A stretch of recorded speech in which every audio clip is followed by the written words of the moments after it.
RCB done and dusted. Hyderabad wins. Tell you only one thing. 2016 is repeating. 2026 SRH winner, bro. Cup மந்தே. உங்களை orange புளிஞ்சி தூக்கி போட்டுருவோம். உங்க சாக்கையை தூக்கி போட்டுருவோம்.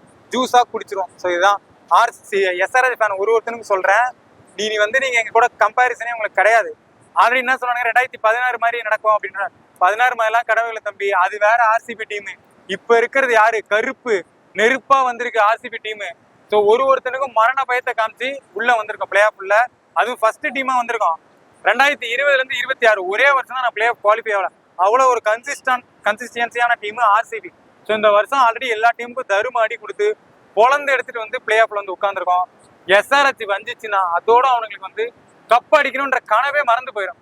எப்படி இந்த விஜய் நான் DMK ADMK கட்சியை ஒழிச்சு கட்டினாரோ அந்த மாதிரி RCB ஆல்ரெடி 5 கப்புன்னு ஓவர் ஆடுற CSK டீமை தருமாடி கொடுத்து வெளியே துரத்தி விட்டுட்டோம். அந்த மாதிரி நீ SRH காவியா மாறன் DMK தான் அவங்களும் ஒளிஞ்சு போயிடும். RCB கிட்ட தோத்து இந்த வருஷம் எலிமினேட்டே ஆயிரும். இதோட SRH டீமே IPL கிடையாது.